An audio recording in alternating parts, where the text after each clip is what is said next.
अब इसकी मुख्तलिफ चीजें हमने देखनी है।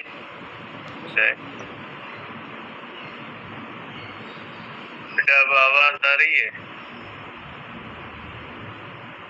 तो अब हमने ये देखना है बेटा कि किस जगह पे एक्सीलरेशन मैक्सिमम होती है और किस जगह पे वेलोसिटी मैक्सिमम होती है। उसको मैंने आपको कल के एग्जांपल भी बताया था कि किस जगह पे एक्सीलरेशन ज्यादा होती है और किस जगह पे वेलोसिटी ज्यादा होती है। अब इन चीजों को मैं लिख लेता हूँ ताकि आपको याद करना आसान रहे। सब चीजें मैंने आपको कल समझा दी थी, सिर्फ उनको आज लिखता हूँ। उसके बाद हम अपना नेक्स्ट जो है वो टॉपिक करते हैं, जो बहुत ही इंपॉर्टेंट टॉपिक भी है और थोड़ा मुश्किल टॉपिक भी है। ठीक है बेटा, तो आज मैं उसकी हॉरिजॉन्टल मास स्प्रिंग सिस्टम की पॉइंट्स लिखता हूँ बेटा।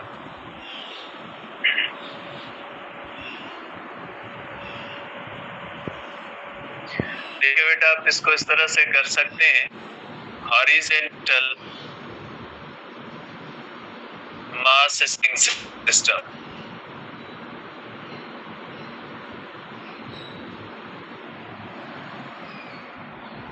ठीक है, हॉरिजॉन्टल मास स्प्रिंग सिस्टम में हमने ये देखा था बेटा कि अगर कोई इस तरह से स्प्रिंग है उसको हम स्ट्रेच करते हैं।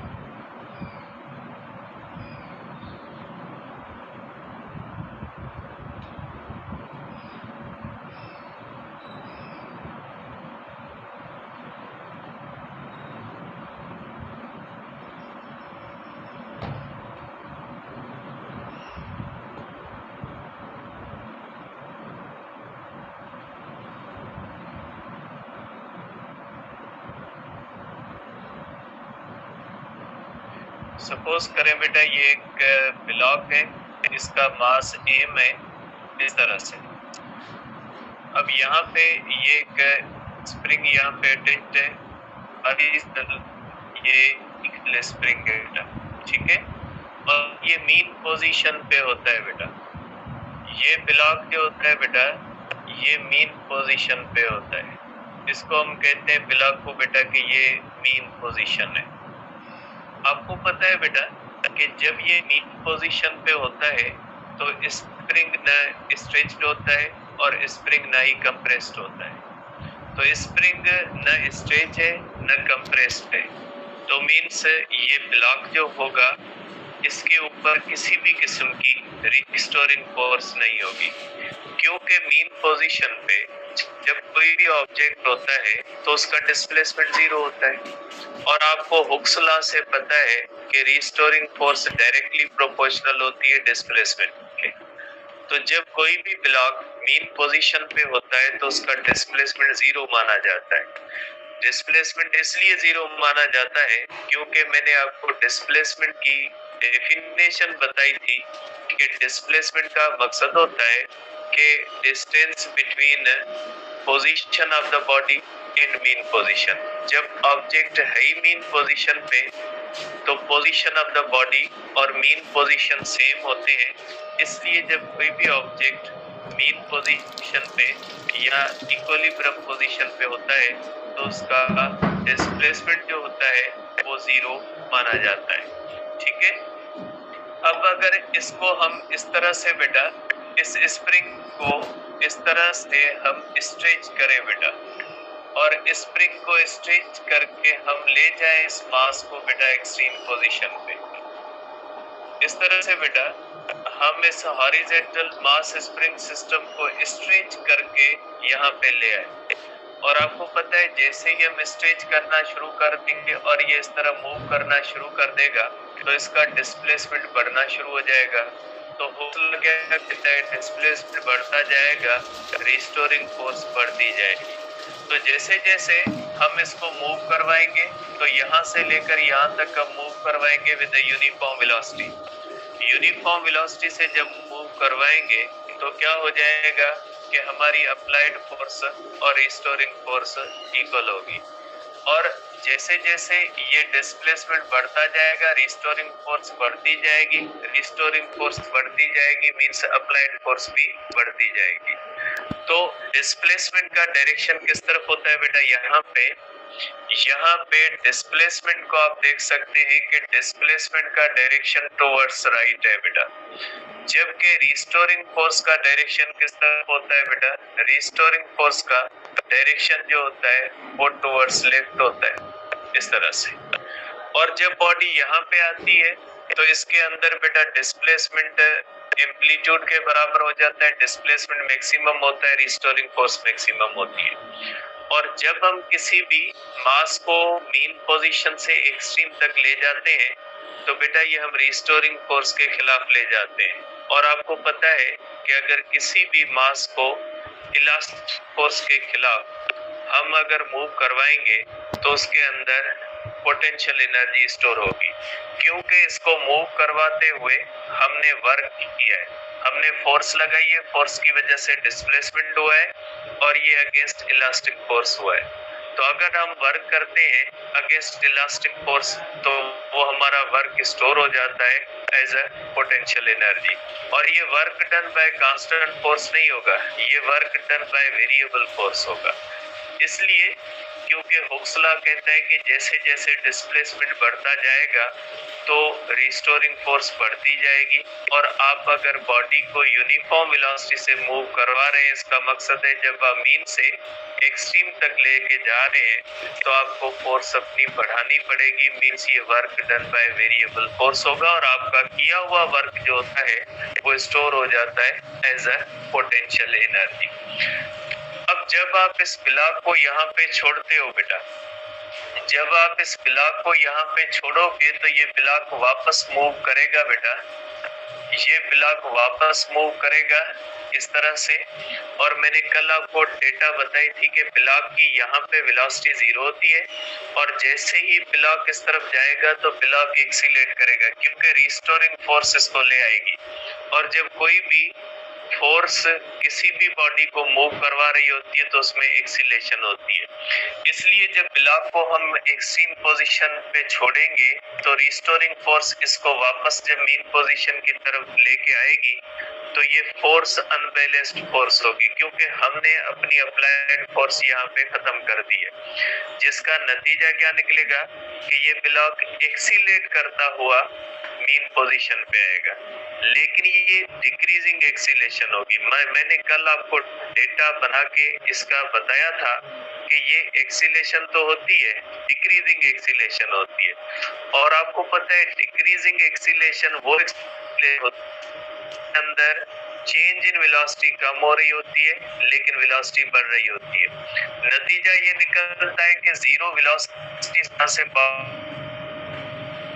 यहाँ पे मैक्सिमम हो जाती है। जब ये बॉडी वापस मीन पोजीशन पे आती है तो रिस्टोरिंग फोर्स 0 हो जाती है और फोर्स ऑफ फ्रिक्शन इसके ऊपर पहले ही हम 0 कंसीडर किए हुए, तो ये बॉडी यहाँ पे रुकेगी नहीं, इनर्शिया की वजह से ये बॉडी इस तरह आगे चली जाएगी। जब ये बॉडी इस तरह आगे चली जाएगी तो ये क्या करेगी, स्प्रिंग को कंप्रेस करेगी।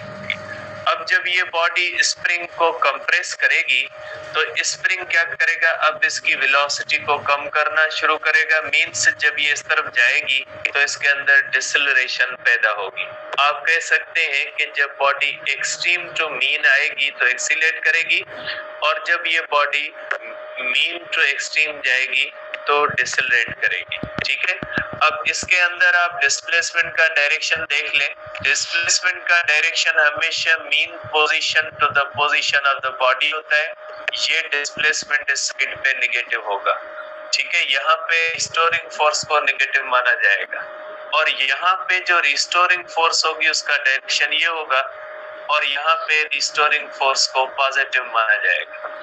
अब आप यहाँ पे सोचेंगे कि डिस्प्लेसमेंट को मैंने पॉजिटिव क्यों लिखा है, क्योंकि डिस्प्लेसमेंट राइट की तरफ है, राइट की तरफ डिस्प्लेसमेंट वेक्टर होता है, पॉजिटिव होता है। और आप ये सोचोगे मैंने यहाँ पे रिस्टोरिंग फोर्स को नेगेटिव क्यों लिखा है, तो रिस्टोरिंग फोर्स को इसलिए मैं नेगेटिव लिख रहा हूँ कि रिस्टोरिंग फोर्स का डायरेक्शन जो होता है यहाँ पे टुवर्ड्स लेफ्ट होता है बेटा।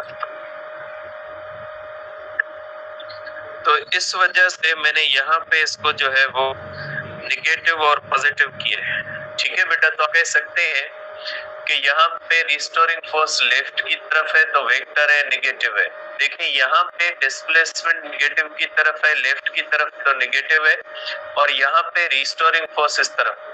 अब रिस्टोरिंग फोर्स इस तरफ इसलिए क्योंकि ये रिस्टोरिंग फोर्स स्प्रिंग की वजह से आती है, और जब स्प्रिंग इस तरह कंप्रेस होगा तो ये स्प्रिंग फोर्स इस तरफ लगाएगा। तो आप देख सकते हैं कि रिस्टोरिंग फोर्स का direction always towards mean position है। और इस बॉडी के अंदर जो एक्सीलेशन आती है, ये एक्सीलेशन किस वजह से आती है? ये एक्सीलेशन आती है रिस्टोरिंग फोर्स की तरफ से। और आपको न्यूटन का लॉ कहता है, न्यूटन क्या कहता है? न्यूटन कहता है कि जब फोर्स लगेगी एक्सीलेशन पैदा होगी, और उस एक्सीलेशन का डायरेक्शन जो होगा वो ऑलवेज फोर्स वाला होगा।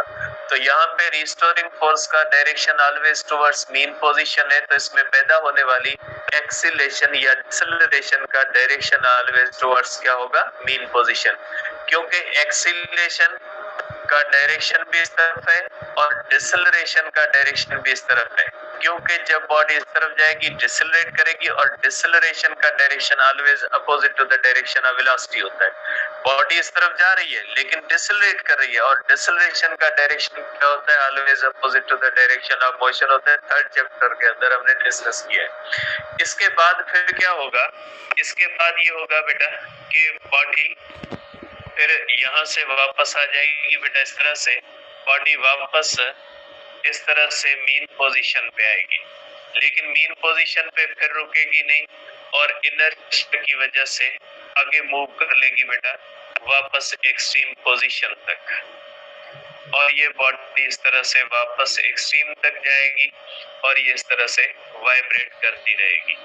तो इससे आप देख सकते हैं कि जब इस तरह से स्प्रिंग के साथ आप किसी भी मास को स्ट्रेच करके उसको मीन पोजीशन से आगे एक्सपेंड करते हैं, स्प्रिंग होता है उसके अंदर एक्सपेंशन आती है, या स्प्रिंग के अंदर कंप्रेशन आती है, तो उसके नतीजे में उस स्प्रिंग के अंदर एक रिस्टोरिंग फोर्स जनरेट होती है, और वो रिस्टोरिंग फोर्स इस बॉडी को सिंपल हार्मोनिक मोशन में वाइब्रेट करवाने की जिम्मेदार होती है।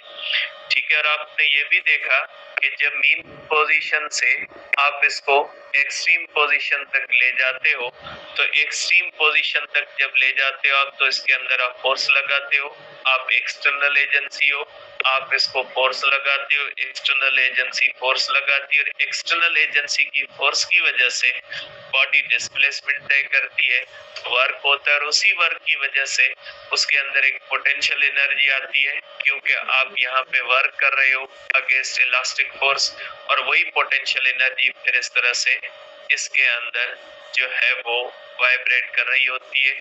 एक्सट्रीम पोजीशन पे वर्क मैक्सिमम होता है, क्योंकि वर्क डिस्प्लेसमेंट पे डिपेंड करता है।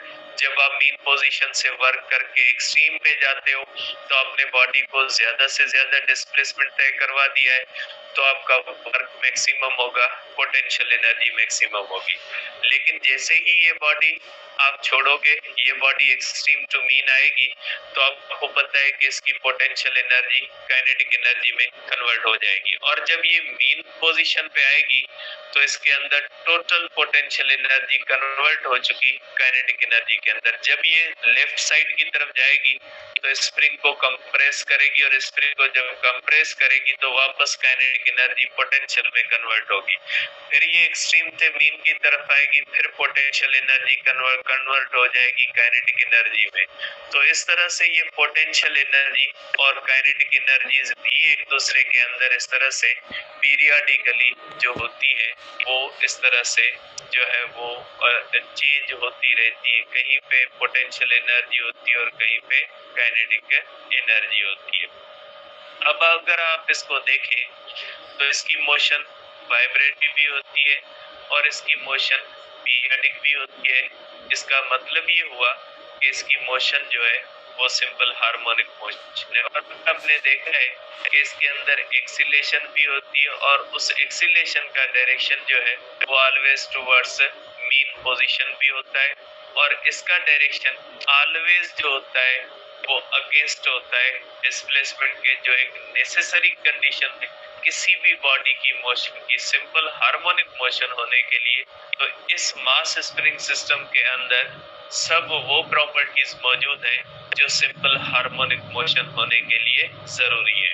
लेकिन याद रखिएगा कि हॉरिजॉन्टल मास स्प्रिंग सिस्टम की मोशन सिंपल हार्मोनिक मोशन उसी सूरत में होगी जब फ्रिक्शनल फोर्स प्रेजेंट नहीं होगी, क्योंकि अगर यहाँ पे फ्रिक्शन मौजूद होगी तो इसका जो एम्पलीट्यूड होगा वो आहिस्ता आहिस्ता कम होगा। जैसे मैंने कल आपको दिखाया था कि जब डैम्पिंग फोर्स आ जाती है तो डैम्पिंग फोर्स की वजह से वो मोशन पीरियडिक फिर नहीं रहती। तो वाइब्रेटरी मोशन, हर vibratory motion simple harmonic motion नहीं होती। और वाइब्रेटरी मोशन का सिंपल हार्मोनिक मोशन होने के लिए कुछ नेसेसरी कंडीशंस होती है जिनको फॉलो करती है बॉडी, तो सिंपल हार्मोनिक मोशन में कहलाती है। अब आप यहाँ पे एक्सीलेशन भी मैं बना देता हूँ कि एक्सीलेशन बेटा जो होगी इस बॉडी के अंदर, यहाँ पे एक्सीलेशन का डायरेक्शन ये होगा और इस जगह पे अगर आप देखोगे तो बॉडी के अंदर एक्सीलेशन का डायरेक्शन इस तरफ होगा। अब इसकी मुख्तलिफ पॉइंट्स में लिख लेता हूँ बेटा कि एट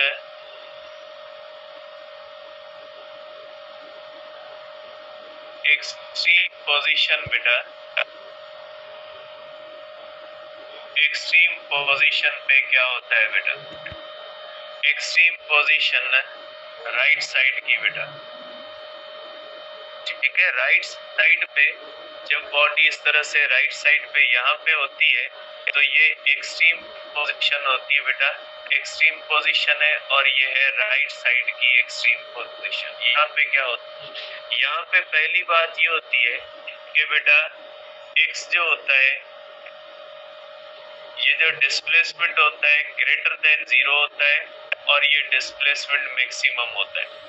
बेटा ग्रेटर देन 0 मैंने क्यों लिखा है, ग्रेटर देन 0 इसलिए लिखा है क्योंकि ये पॉजिटिव होता है और कोई भी वैल्यू जो पॉजिटिव होती है वो ग्रेटर देन 0 होती है बेटा। और इसके अंदर बेटा जो पोटेंशियल एनर्जी होती है, पोटेंशियल एनर्जी मैक्सिमम होती है, क्योंकि पोटेंशियल एनर्जी बेटा वर्क करने से आती है। जब इसको वर्क करके हम यहाँ पे ले आते हैं तो यहाँ पे डिस्प्लेसमेंट मैक्सिमम यहाँ पे होता है, तो पोटेंशियल एनर्जी यहाँ पे मैक्सिमम होती है। और यहाँ पे बॉडी रेस्ट में होती है तो वेलोसिटी 0 होती है, काइनेटिक एनर्जी 0 होती है। जब हम इस बॉडी को बेटा छोड़ेंगे तो ये बॉडी एक्सीलरेट करेगी और इस जगह पे इसके ऊपर बेटा जो रिस्टोरिंग फोर्स होती है बेटा, रिस्टोरिंग फोर्स लेस देन 0 होती है लेकिन ये मैक्सिमम होती है। लेस देन 0 का मकसद है डायरेक्शन नेगेटिव की तरफ, और जब नेगेटिव की तरफ इसका डायरेक्शन होता है तो लेस देन 0, क्योंकि नेगेटिव नंबर जो होता है लेस देन 0, इसलिए फिर इसको रिस्टोरिंग फोर्स को यहाँ पे लेस देन 0 कहते हैं। ये डायरेक्शन को शो कर रहा है कि इसका डायरेक्शन लेफ्ट की तरफ है, लेकिन इसका मैग्नीट्यूड जो होता है वो मैक्सिमम होता है, ठीक है।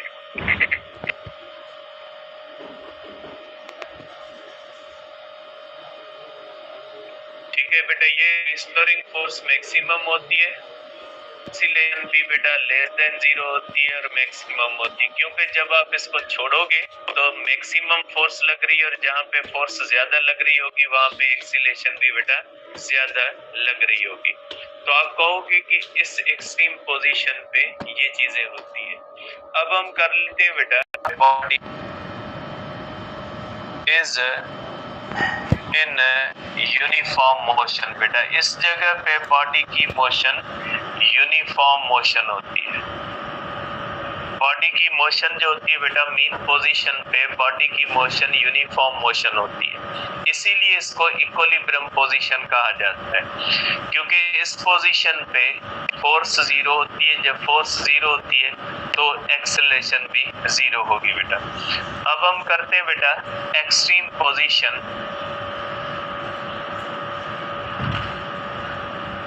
एक्सट्रीम पोजीशन लेफ्ट साइड की बेटा, लेफ्ट साइड की एक्सट्रीम पोजीशन पे क्या होता है बेटा, इस तरह से जब बॉडी यहाँ पे आ जाती है बेटा, इस तरह से जब बॉडी यहाँ पे आ जाती है बेटा तो ये होती है एक्सट्रीम पोजीशन, और ये कौन सी होती है बेटा, लेफ्ट की। और ये जो होती है बेटा, ये एक्सट्रीम पोजीशन है और ये एक्सट्रीम पोजीशन बेटा राइट साइड की है। मैंने ऊपर भी लिखा है, यहाँ पे भी लिख दिया। और ये बेटा एक्सट्रीम पोजीशन लेफ्ट की तरफ है। अब अगर आप देखते हैं बेटा, तो यहाँ पे डिस्प्लेसमेंट जो होता है बेटा वो लेस देन 0 होता है, लेकिन मैक्सिमम होता है। लेस देन 0 इसलिए मैंने लिखा है क्योंकि डिस्प्लेसमेंट निगेटिव होता है, निगेटिव लेस देन 0 होता है बेटा। और रिस्टोरिंग फोर्स जो होती है बेटा ग्रेटर देन 0 होती है और मैक्सिमम होती है बेटा, क्योंकि displacement maximum, restoring force maximum. और एक्सीलरेशन बेटा ग्रेटर देन 0 होती है और ये भी मैक्सिमम होती है बेटा। ग्रेटर देन 0 इसलिए क्योंकि इनका डायरेक्शन जो होता है वो राइट साइड की तरफ है, राइट साइड की तरफ ये पॉजिटिव होते हैं बेटा।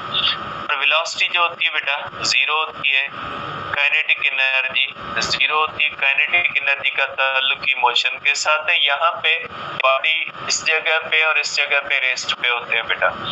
और यहाँ पे अगर आप देखें बेटा तो पोटेंशियल एनर्जी बेटा मैक्सिमम होती है, ठीक है। पोटेंशियल एनर्जी जो होती है बेटा इसके अंदर मैक्सिमम होती है। तो ये हो गई बेटा मुख्तलिफ चीजें जो इसकी डिफरेंट जगहों पे आपके माइंड में होनी चाहिए, ठीक है। तो ये जो हॉरिजॉन्टल मास स्प्रिंग सिस्टम है, ये हॉरिजॉन्टल मास स्प्रिंग सिस्टम उसी कंडीशन में सिंपल हार्मोनिक मोशन में हो सकता है जब उस सरफेस के ऊपर, जिस सरफेस के ऊपर ये वाइब्रेट कर रहा होता है, उस सरफेस के ऊपर अगर फ्रिक्शन जो है तो ये हॉरिजॉन्टल मास स्प्रिंग सिस्टम को जब आप इस तरह से अपनी मीन पोजीशन या एक्सट्रीम पोजीशन से इसको थोड़ा डिस्प्लेस करके छोड़ोगे तो आपके डिस्प्लेस करने के वजह से उसके अंदर एक रिस्टोरिंग फोर्स आएगी।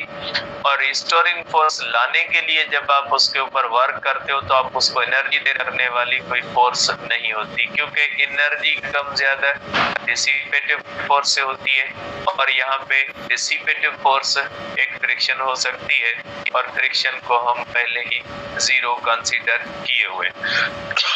तो आप कह सकते हैं बेटा कि इसके अंदर जो चीज कांस्टेंट रहती है वो इसका टाइम पीरियड कांस्टेंट रहता है, एम्पलीट्यूड कांस्टेंट रहता है, फ्रीक्वेंसी कांस्टेंट रहती है और इसकी टोटल एनर्जी जो होती है वो कांस्टेंट रहती है। तो मैं यहाँ पे इसको लिख लेता हूँ कि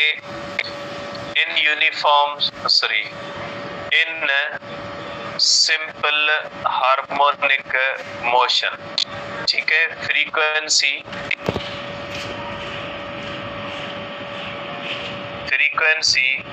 एम्पलीट्यूड, ठीक है, टाइम पीरियड, ठीक है बेटा, टाइम पीरियड, टोटल एनर्जी, ठीक है। और भी अगर कोई चीज है तो मुझे बेटा माइंड में नहीं आ रही, ठीक है।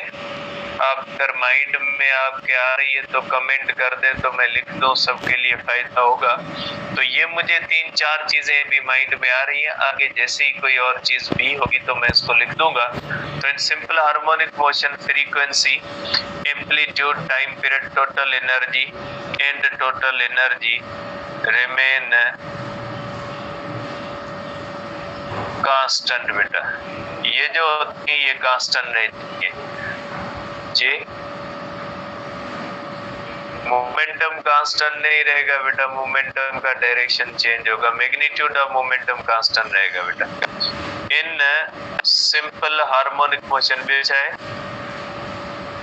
अरे वेवलेंथ सिंपल हार्मोनिक मोशन जी कौन थींदी है? वेवलेंथ वेव जी थींदी है।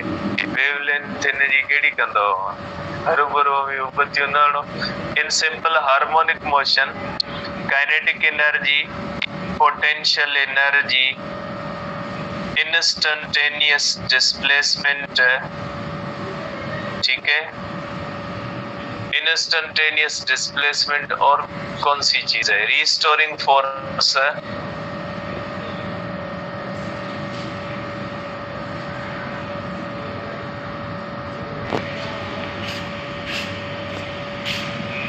चेंज पीरियडिकली,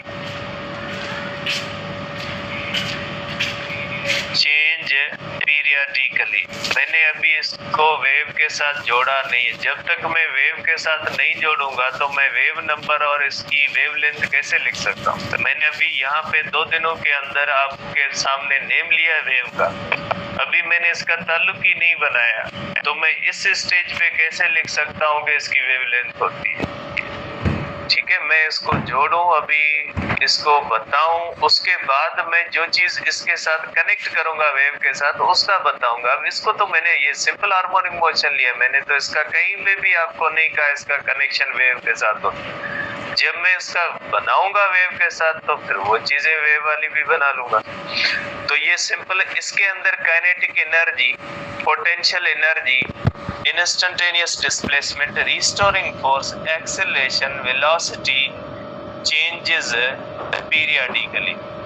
पीरियडिकली का मकसद क्या होता है बेटा? देखिए यहाँ पे एक्सीलरेशन मैक्सिमम होती है 1/4 ऑफ टाइम के बाद, ये काइनेटिक एनर्जी यहाँ पे एक्सीलरेशन 0, फिर 1/4 ऑफ टाइम के बाद एक्सीलरेशन मैक्सिमम, फिर 1/4 ऑफ के बाद एक्सीलरेशन 0। ये पीरियडिकली एक मखसूस टाइम के बाद ये मैक्सिमम होती है और मखसूस टाइम के बाद ये 0 होती है। तो ये सब की सब चेंजिंग है, लेकिन ये चेंज कौन सी होती है? पीरियडिक चेंज है। ठीक है, जहां पे वेलोसिटी मैक्सिमम होती है वहां पे एक्सीलरेशन 0 होती है। ठीक है, जैसे फॉर एग्जांपल आप टाइम की कैलकुलेशन करें, आपने इस मास स्प्रिंग सिस्टम को ऑब्जर्व करना शुरू कर दिया। ठीक है, जब ये एक्सट्रीम पोजीशन पे आपने अपना ऑब्जर्वेशन एक्सट्रीम से शुरू किया, जब ये एक्सट्रीम पे है तो यहाँ पे इसकी एक्सीलरेशन मैक्सिमम, अब ये एक्सट्रीम से मीन तक जाएगी तो 1/4 ऑफ टाइम में जाएगी, क्योंकि पूरी वाइब्रेशन का टाइम t होता है। अब पूरी वाइब्रेशन के अंदर 4 बार एम्पलीट्यूड तय होता है। एक्सट्रीम से मीन गया, मीन से दूसरी एक्सट्रीम गया, दूसरी एक्सट्रीम से वापस मीन आया, वापस मीन से जो है वो वापस अपनी ओरिजिनल एक्सट्रीम पे आ गया। तो एक टाइम पीरियड के अंदर 4 एम्पलीट्यूड तय होते हैं। जब एक वाइब्रेशन के अंदर 4 एम्पलीट्यूड तय होते हैं तो एक वाइब्रेशन का टोटल टाइम 4 हिस्सों में तकसीम होगा। तो एक्सट्रीम पोजीशन से अगर आप ऑब्जर्वेशन शुरू कर रहे हैं तो एक्सट्रीम पोजीशन पे क्या होता है? एक्सट्रीम पोजीशन पे एक्सीलरेशन मैक्सिमम होती है, वेलोसिटी 0 होती है। अब 1/4 ऑफ टाइम के बाद, क्योंकि 4 हिस्से होंगे, जब ये बॉडी मीन पे पहुंचेगी तो एक्सीलरेशन 0 हो जाएगी, वेलोसिटी मैक्सिमम। मींस ये पीरियडिक चेंज है। एक होती है ऐसी पीरियडिक चेंज जिसके अंदर कोई फिक्स चीज नहीं होती कि इतने टाइम के बाद फिर वापस चेंज आएगी। ये फिक्स टाइम के बाद तो ये पीरियडिकली चेंज, और इनके ग्राफ भी जो होते हैं वो इंटरेस्टिंग ग्राफ्स बनते हैं। तो इनके ग्राफ को अगर आप देखोगे ना तो वो ग्राफ जाके वेव की तरह बनेगा, जिसको मैंने अभी बनाया नहीं, उसे बनाऊंगा तो फिर आपको बताऊंगा। तो ये चीजें होती हैं इसके अंदर। अब यहाँ पे मैंने आपको कल भी एक इसकी एनिमेशन दिखाई थी, आज भी मैं इसकी एनिमेशन आपको दिखा देता हूँ, क्योंकि आज हमने इसको कंप्लीट कर लिया है। अब सारी चीजें आपके माइंड में आ गई होंगी। अब इसको वापस आप उस एनिमेशन के अंदर देखिएगा कि ये किस तरह से होता है बेटा।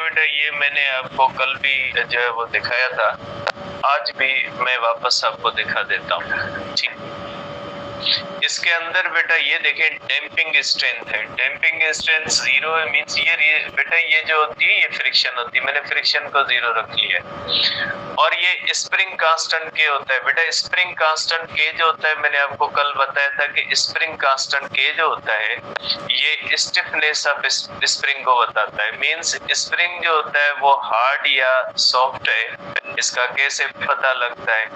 और अगर के की वैल्यू ज्यादा होगी तो स्प्रिंग हार्ड होगा और के की वैल्यू कम होगी तो स्प्रिंग सॉफ्ट माना जाएगा। और मैंने ये भी आपको कहा था के की वैल्यू हमेशा पॉजिटिव होती है, क्योंकि के जिस फार्मूला के अंदर आता है उसके अंदर पहले एक माइनस मौजूद है। अगर उसके अंदर के भी निगेटिव है कहीं से तो फिर ये हुक्स लॉ जो होगा ये पॉजिटिव में चला जाएगा, मींस हुक्स लॉ कहेगा रिस्टोरिंग फोर्स और डिस्प्लेसमेंट का डायरेक्शन सेम है, जो नहीं हो सकता। इसलिए के की वैल्यू हमेशा यहाँ पे पॉजिटिव रहती है और के की वैल्यू डिपेंड करती है नेचर ऑफ द स्प्रिंग पे और वो डिपेंड करती है ये जो है वो लेंथ ऑफ द स्प्रिंग पे। तो के की वैल्यू भी इनिशियली 1 रखी और मास भी 1 किलोग्राम रखा है और इसका एम्पलीट्यूड जो होता है बेटा मैं यहाँ पे बढ़ा रहा हूँ, एम्पलीट्यूड मैंने 0.7 रख लिया। अब आप यहाँ पे बना रहा हूँ बेटा, ये वेट है, नॉर्मल रिएक्शन रिस्टोरिंग फोर्स है बेटा। रिस्टोर जो होती है वो ज्यादा होती है एक्सट्रीम पे, जैसे जैसे ये बॉडी मूव करेगी आप देखोगे ये वेक्टर छोटा होता जाएगा। मैं स्टेप फॉरवर्ड आया, ये बॉडी जैसे जैसे मीन की तरफ आ रही है बेटा, ठीक है, ये बॉडी आप देख रहे हैं यहाँ पे कि ये बॉडी मीन पोजीशन की तरफ आ रही है। देखिए ये बॉडी जैसे जैसे मीन की तरफ आ रही है रिस्टोरिंग फोर्स कम हो रही है बेटा, ठीक है। और जैसे ये बॉडी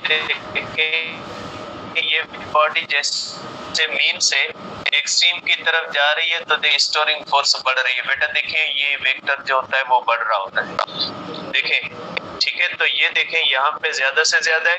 अब देखें जैसे मीन की तरफ जा रही है बेटा, आप इसको गौर से देखें, ये बॉडी जैसे मीन की तरफ जा रही है रिस्टोरिंग फोर्स बेटा कम हो रही है। आप देखें बेटा इसको केयरफुली, आप इसको देखें बेटा,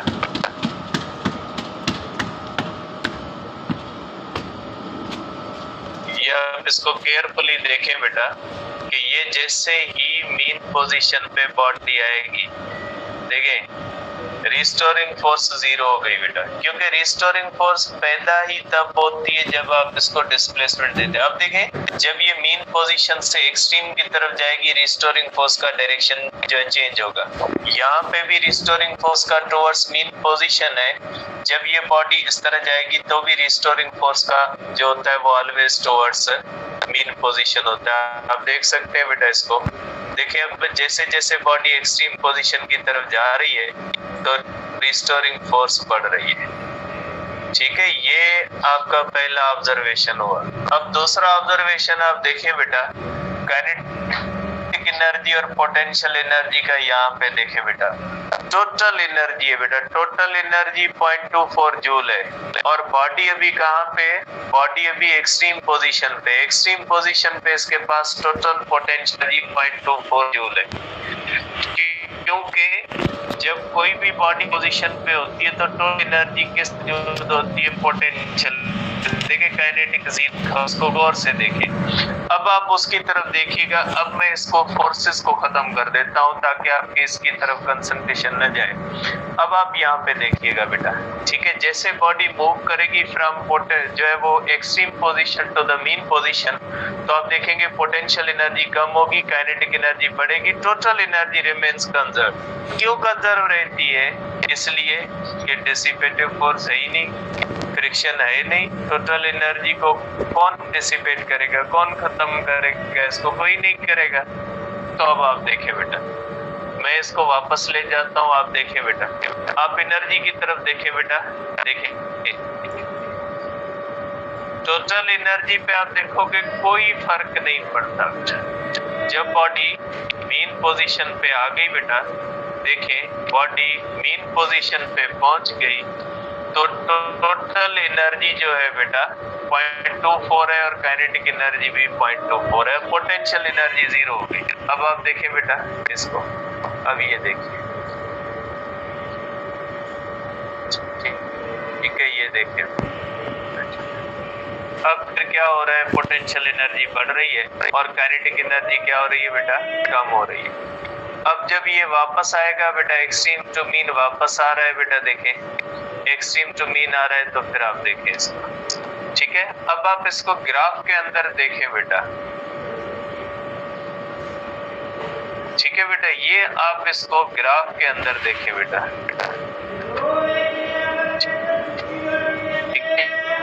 ये आप इसका बेटा ग्राफ देख ले एनर्जी का।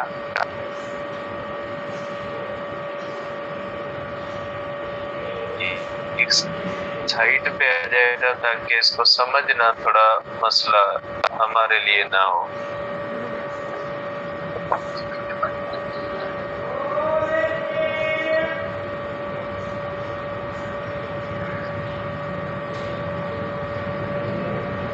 ये यहाँ पे सही है बेटा। अब आप इसको देखिएगा, देखिए अब बेटा जब ये एक्सट्रीम पोजीशन पे है बॉडी, ये अब जा रही है बेटा मीन पोजीशन पे, ये बेटा इस तरह से बनेंगे, एक मिनट, ये ग्राफ बन गया बेटा। अब ये प्ले में आएगा क्योंकि ये स्टेप फॉरवर्ड के अंदर ये गुम हो जाता है। मैं इसको बेटा यहाँ पे जो है वो प्ले करता हूँ, ये बॉडी इस तरह मूव करेगी, आप देखिएगा इसके अंदर ग्राफ बनेंगे यहाँ पे, क्योंकि ये स्टेप फॉरवर्ड के अंदर नहीं बन रहे बेटा, ठीक है। ये देख ले बेटा, यहाँ पे देखिए ये एक्सीलरेशन है, वेलोसिटी है और ये पोजीशन है बेटा, ठीक है। ये इसके ग्राफ बन रहे हैं बेटा कि वेलोसिटी जहाँ पे मैक्सिमम होती है वहां पे आप देखिएगा एक्सीलरेशन जो है वो 0 शो हो रही है, और ये बेटा एनर्जी के ग्राफ आ रहे हैं यहाँ पे, ये देखें ये एनर्जी के ग्राफ आ रहे हैं, एक पोटेंशियल एनर्जी का और एक जो होता है बेटा ये काइनेटिक एनर्जी का ग्राफ है। ये वेव शेप की तरह बनते हैं क्योंकि वेव जो होती है बेटा वो 0 से शुरू होकर मैक्सिमम होती है T/4 पे, फिर T/½ पे, फिर 0 आ जाती है, फिर 3T/4 में फिर मैक्सिमम होती है। तो सेम ग्राफ इस तरह से बनता है, ठीक है। तो ये होता है बेटा इस तरह से आप कह सकते हैं कि इसकी मोशन सिंपल हार्मोनिक मोशन इसी सूरत में होगी जब फ्रिक्शन नहीं होगी। अब देखिए मैं इसके ऊपर फ्रिक्शन अप्लाई करता हूँ, जब मैं फ्रिक्शन करूँगा ये टोटल एनर्जी कम होना शुरू हो जाएगी और आखिरकार टोटल एनर्जी 0 हो जाएगी। तो ये जो है बेटा रुक जाएगा। मैं इसके अंदर डैम्पिंग फोर्स लगा दी, देखिए बेटा टोटल एनर्जी क्या हो रही है, टोटल एनर्जी कम हो रही है और आखिरकार इसकी मोशन रुक जाती है, ठीक है। ये आप देख लें डैम्पिंग फोर्स क्या होती है, वो फोर्स होती है जो इसके अंदर रेजिस्टिव इफेक्ट्स जो है वो पैदा करती है, ठीक है। तो ये हो गई बेटा हमारे पास इस तरह से। अब मैं क्या करता हूँ बेटा, स्प्रिंग कांस्टेंट की वैल्यू बढ़ा देता हूँ। आप देखिए स्प्रिंग कांस्टेंट की वैल्यू बढ़ने से इसकी मोशन फास्ट हो जाएगी और इसकी एनर्जी भी जो है वो ज्यादा हो गई है बेटा। स्प्रिंग कांस्टेंट बढ़ने से देखिए एनर्जी 0.42 पहले थी, अब एनर्जी कितनी हो गई बेटा 0.1 हो गई, ठीक है। तो इस तरह आप देखेंगे कि इसके अंदर सेम एम्पलीट्यूड पे अगर आप स्प्रिंग कांस्टेंट जो है वो बढ़ाओगे तो उसके अंदर एनर्जी जो होगी बेटा वो बढ़ रही है, ये देख लें बेटा, ठीक है। और ये बेटा डैम्पिंग इफेक्ट्स को मैं 0 कर देता हूँ क्योंकि डैम्पिंग इफेक्ट्स जो होंगे बेटा